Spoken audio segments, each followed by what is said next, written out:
नमस्कार। आज हम एक बहुत ही पुरानी चीनी लोक कथा पर बात करने वाले हैं। ये मधुचंदा दास के एक लेख से ली गई है और ये रिश्तों को बदलने की ताकत के बारे में है। हाँ बिल्कुल।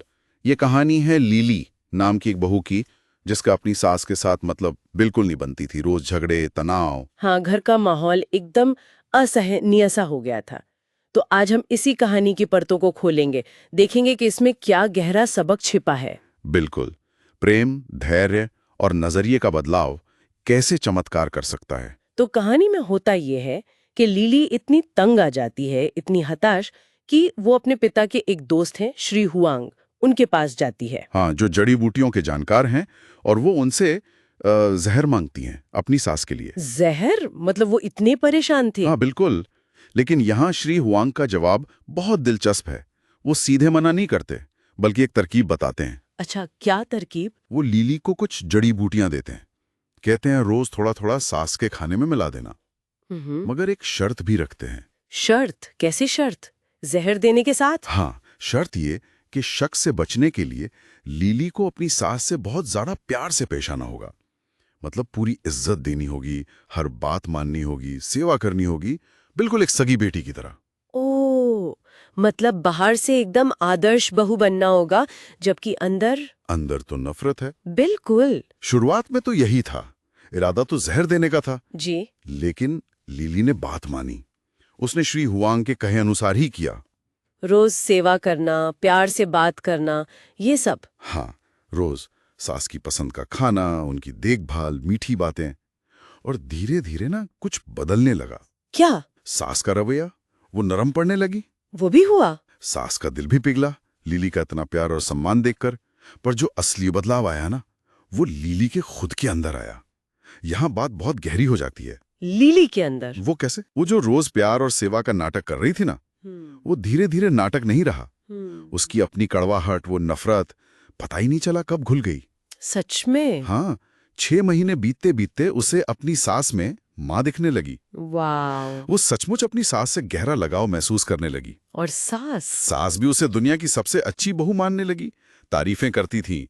रिश्ता पूरी तरह बदल गया। अरे वाह, ये तो कमाल है। मतलब बाहरी कर्म ने अंदर के भाव ही बदल दिए। बिल्कुल। और तभी कहानी में असली मोड़ आता है। 6 महीने बाद लीली एकदम घबराई हुई सी भागती है श्री हुआंग के पास। क्यों, क्या हुआ? वो कहती है, मैंने अपनी सास को जो जहर दिया है, प्लीज उसका तोड़ दे दीजिए। मैं उन्हें खोना नहीं चाहती, मैं उनसे बहुत प्यार करती हूँ। ओ, तब श्री हुआंग ने क्या कहा होगा? श्री हुआंग मुस्कुराए और फिर उन्होंने राज खोला। उन्होंने बताया कि वो जड़ी बूटियां, वो जहर थी ही नहीं, वो तो बस सेहत के लिए विटामिन थे। क्या? विटामिन? यही तो गहरा आध्यात्मिक संदेश है। ये सिर्फ सास बहू का रिश्ता सुधारने की कहानी नहीं है। हाँ, ये तो उससे कहीं ज्यादा गहरी बात है। ये दिखाती है कि प्रेम में, करुणा में कितनी जबरदस्त ताकत है। बदलने की ताकत। हमारा नजरिया, हमारे कर्म, अगर हम उन्हें सही दिशा दें, तो वो न सिर्फ बाहर के हालात बदलते हैं, बल्कि हमारे अंदर का जहर भी मिटा देते हैं। बिल्कुल। लीली का इरादा शुरू में बुरा था, पर कर्म अच्छे थे, निस्वार्थ सेवा। और उन कर्मों ने उसके इरादे को भी पवित्र कर दिया, आत्मा को शुद्ध कर दिया। क्या हम इसे किसी और आध्यात्मिक नजरिए से भी देख सकते हैं, जैसे गीता वगैरह में? हाँ बिल्कुल। भगवत गीता के अध्याय 12 में भगवान कृष्ण भक्त के गुण बताते हैं। श्लोक 13-14 में कहते हैं, अद्वेष्टा सर्वभूतानाम मैत्र करुणाएव च। यानी जो किसी से द्वेष नहीं करता, सबका मित्र है, दयालु है। आगे कहते हैं, निर्ममो निरहंकार समुदुख सुख क्षमी। ममता और अहंकार से रहित, सुख दुख में समान, क्षमा करने वाला। बिल्कुल। और संतुष्टा सततम योगी मय्यर्पित मनुबुद्धिर्यो मदभक्त समय प्रिय।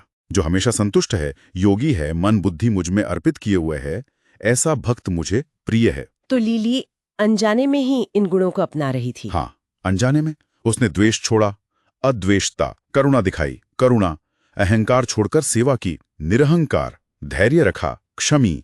भले ही शुरुआत गलत इरादे से हुई, पर उसके कर्म उसे इन गुणों के करीब ले आए। इसका मतलब ये हुआ कि हमारे जीवन में जो मुश्किल लोग आते हैं, वो शायद हमें परखने के लिए नहीं, बल्कि हमें बदलने के लिए आते हैं, हमारे अंदर ये गुण जगाने के लिए। बहुत खूब कहा आपने। बिल्कुल ऐसा ही है। कई बार कठिन रिश्ते हमें धैर्य, क्षमा, प्रेम सिखाने के लिए मिलते हैं।